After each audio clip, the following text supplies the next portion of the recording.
L'Everest, le sommet le plus haut du monde que Noxtag va affronter dans un an. Chaque année, il y a plus de 700 personnes qui tentent l'aventure et certains finissent par ne pas redescendre. L'Everest, c'est pas tu vas le vendredi et t'es chez toi le dimanche soir. Tu vas pas là-bas comme si t'allais passer les vacances. C'est vraiment un gros investissement pour les gens qui veulent juste aller au camp de base et c'est vraiment un projet de vie pour ceux qui veulent atteindre le saut. Et on tourne pas autour des 1000 balles, juste sachez-le. À la fin de cette vidéo, vous saurez le prix que Noxtag va dépenser pour atteindre le sommet. Donc restez bien jusqu'au bout de la vidéo les gars. Comme vous voyez, tout ça, ça attire des gens très fortunés et déterminés pour arriver à leur objectif de fou malade qui est d'arriver sur l'Everest. C'est pour ça que dans cette vidéo, on va voir tout le réseau du business incroyable de l'Everest qui ramène des milliards d'euros chaque année. Déjà, quand tu vas avoir un objectif aussi fou, faut déjà être un giga crack en alpinisme. Il faut monter déjà une montagne de 6500 mètres. Genre les gars qui veulent monter l'Everest, faut déjà qu'ils aient fait une montagne de fou malade juste avant pour encore en faire une juste après. Et tout ça pour avoir juste un permis du coup pour monter l'Everest. Mais ça, on va en revenir un peu plus tard dans la vidéo. Bon, imaginons que vous êtes vraiment fort en alpinisme. Vous voulez aller sur l'Everest et vous cherchez à vous préparer. Vous avez l'argent suffisant, le permis, les habits, etc. Est-ce que vous avez le temps libre? Car oui, c'est pas un week-end tu vas là-bas, faut vraiment 2 mois de temps libre. Faut déjà quelqu'un qui peut s'occuper de votre maison ou quoi. Donc faut pas travailler en 2 mois. Et c'est clairement pas tout le monde qui peut avoir 2 mois de libre. C'est vraiment pas donné à tous. Et même si t'es prof, tu veux aller sur l'Everest, c'est trop court. Laissez tomber, après ça peut être possible. Ensuite, faudra donc prendre l'avion depuis votre pays jusqu'au Népal, puis Népal du coup jusqu'à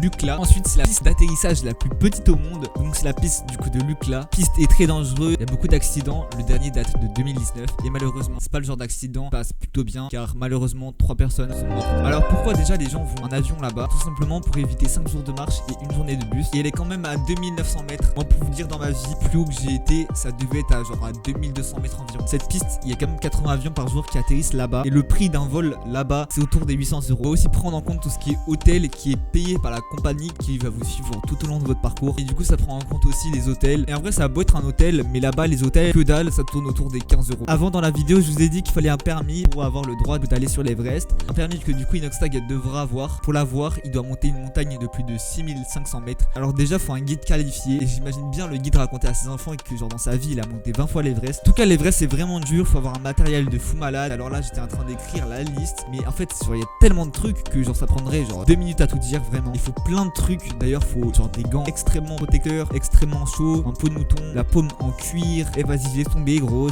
c'est abusé. Déjà que c'est mort, déjà quand tu vois 10 000 critères pour les gants, c'est abusé. Ensuite il y a genre au moins 15 médicaments qu'on peut retrouver à la pharmacie, c'est un truc de fou malade. Il y a aussi l'oxygène qui est du coup indispensable pour vivre. Nous là on est du coup on en a à l'infini, mais eux c'est 2500 euros les 5 bouteilles. Et puis même c'est méga lourd. Il faut aussi une assurance. Et là pareil c'est 2500 euros par personne. Tout ça c'est bien, mais des gens profitent que des gens riches viennent chez eux car là-bas ils sont très pauvres. Le salaire moyen népalais est de 80 euros par mois, alors que le salaire moyen français est de 2500 euros. Donc c'est vraiment chaud pour eux. Bah non, parce que là-bas il fait moins 22 à 14h. Non désolé vraiment, j'étais obligé de la faire. Et là faut savoir que les alpinistes ils aiment vraiment la marque The North Face. Ce qu'il faut savoir c'est qu'il y a des mecs tout simplement ils vendent de la contrefaçon là-bas. Là vous voyez je vous montre simplement les arrière-boutiques là où ils fabriquent tout et ils utilisent tout l'espace disponible. Mais quand je dis tout l'espace, c'est vraiment absolument là où ils peuvent en fait. Genre mettre quelqu'un, genre dès qu'il y a quelqu'un qui peut fabriquer un truc machin, bah ils le mettent genre mais même sur le balcon. Le pire c'est que en fait vu qu'il y a des gens, il y a plein de gens qui vendent du faux The North Face. Bah du coup en fait faut savoir que les vraies boutiques The North Face, les origines, là-bas il y a personne parce qu'ils vont tous dans les boutiques où ils vendent des trucs à 5 balles au lieu de 100 balles. Ouais c'est fou malade. Du coup en vrai c'est triste parce que les mecs qui vendent du faux bah ils volent leur clientèle. Il y a aussi des personnes qui font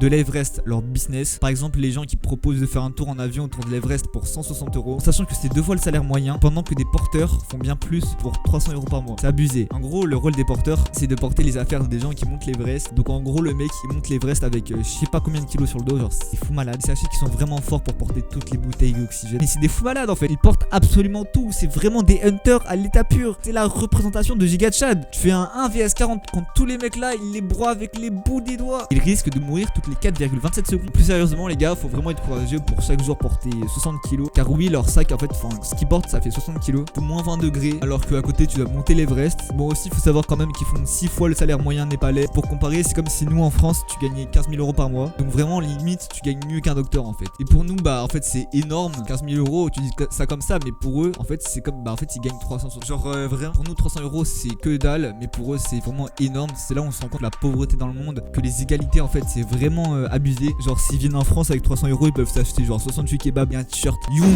Impact. Nouveau modèle Young Impact avec le message du collectif derrière. Nique les salopes qui parlent en scred. Si le savoir est une arme, bah nique ta mère. Et Inoxtag dans tout ça il va payer entre 55 000 € et 75 000. Et ça c'est pour un client banal de l'Everest, car lui va payer bien plus car il va faire tout ça. Du coup il faut les caméramans. Alors pour en trouver bonne chance, mais quand même. Mais du coup il va aussi réaliser un documentaire sur YouTube où il va parler de toutes les montagnes de fou malade qu'il a fait. Et en plus de ça la vidéo du coup sur l'Everest. Et du coup il a dit qu'il allait faire 7 sommets en un an. Donc c'est incroyable. Moi j'attends juste une chose, c'est que Inoxtag sort sa vidéo. Donc ça se passera à peu près dans 1 an et 4 mois, même peut-être un peu plus vraiment parce que c'est abusé. Je dirais du coup déjà le temps d'aller sur l'Everest, de redescendre. Donc déjà pour ça il y a 60 jours. Puis il allait faire ça du coup vers mai 2024. Temps de montage etc. Il est vraiment déterminé. Il a précisé qu'il priorisait l'alpinisme aux vidéos. D'ailleurs si vous n'êtes pas encore abonné à la chaîne YouTube, n'hésitez pas vraiment à le faire, ça serait vraiment sympa. Et puis en tout cas merci à ceux qui le font. Je fais une vidéo originale par semaine, n'hésitez pas. Juste imaginez une seconde que Inoxtag il fait un clip de rap en fait avec PNL au sommet de l'Everest. Non mais genre je dis comme ça mais imaginez quand même, genre ça serait vas-y.